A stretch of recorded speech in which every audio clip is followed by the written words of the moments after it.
आप देख रहे हैं वतन समाचार। मैं हूं मोहम्मद अहमद।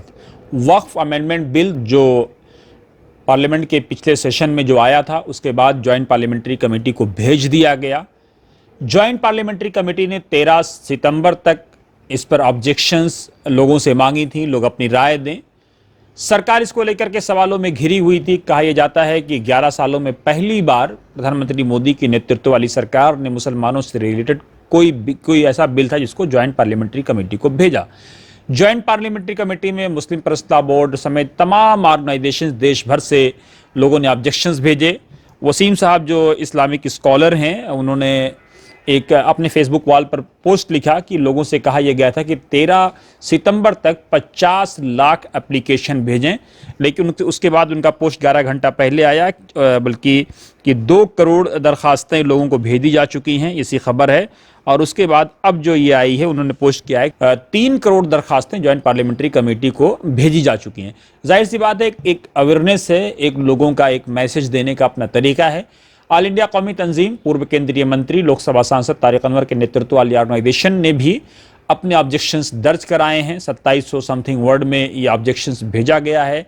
14 पेजेस में 3 अलग अलग एनेक्सर्स में उसको भेजा गया है। और का ये जो टाइम्स ऑफ इंडिया का विज्ञापन था, उसका हवाला देते हुए कहा यह गया है कि इस बिल को पूरी तरह से रिजेक्ट किया जाना चाहिए। इस बिल में ऐसी खामियां हैं जिससे मुसलमानों को संदेह ये है कि उनकी मस्जिदों पर, उनकी जायदादों पर, उनके पूर्वजों की जायदादों पर जो वक्फ अल औलाद या वक्फ लिल्लाह जो की गई थी, उनको ख़तरा हो सकता है। मस्जिदों को ख़तरा हो सकता है, दरगाहों को ख़तरा हो सकता है, खानकाहों को ख़तरा हो सकता है, पुराने मदरसों को ख़तरा हो सकता है, या कब्रिस्तानों को ख़तरा हो सकता है। और लगातार पहले भी से ये सवाल उठता रहा है कि वक्फ की अमलाक पर सरकार काबिज़ है, या ऐसे बहुत सारे लोग काबिज़ हैं जिनको वक्फ की ज़मीनें खाली करनी चाहिए।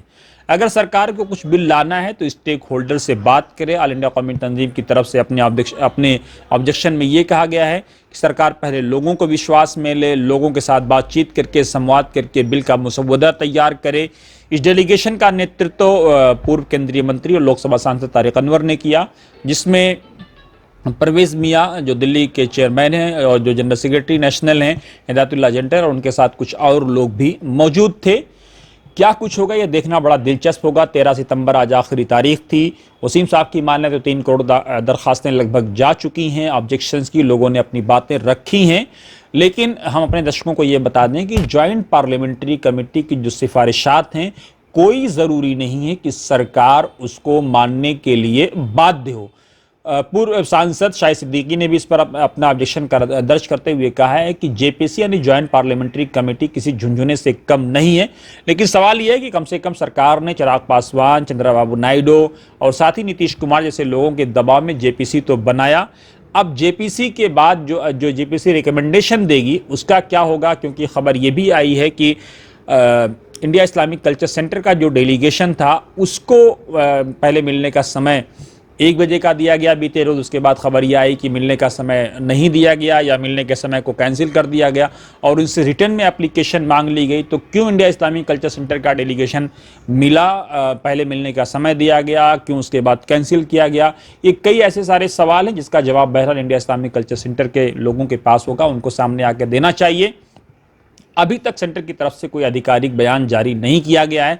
हमने अपने सूत्रों से जब बातचीत करने की कोशिश की तो ये पुष्टि ज़रूर की गई कि पहले समय दिया गया था, फिर समय नहीं दिया गया, और कहा गया कि आप ऑब्जेक्शंस रिटर्न में भेज दें। हालांकि पूर्व केंद्रीय मंत्री सलमान खुर्शीद, मोहम्मद फुरकान, सिकंदर हयात, एसएम खान, अबू ज़र जैसे तमाम दिग्गज इंडिया इस्लामिक कल्चर सेंटर के board of trustees, president, vice president सब कुछ हैं, लेकिन ऑल इंडिया कौमी तंजीम ने भी अपनी ऑब्जेक्शंस भेजे हैं। क्या कुछ होगा देखना बड़ा दिलचस्प होगा कि आने वाला जो सत्र है पार्लियामेंट का, क्या सरकार उसमें वक्फ बिल को लेकर के आती है या नहीं लेकर के आती है, या सिर्फ ये एक एक्सरसाइज थी उसको यहीं पे ख़त्म कर दिया जाएगा, या इस बिल को ज़िंदा रखा जाएगा। बहुत सारे ऐसे सवाल हैं जो आने वाले दिनों में देखना बड़ा दिलचस्प होगा। आप बने रहिए वतन समाचार के साथ। जेपीसी से रिलेटेड, वक्फ से रिलेटेड हर अपडेट्स हम आप तक पहुँचाने की पूरी कोशिश करेंगे।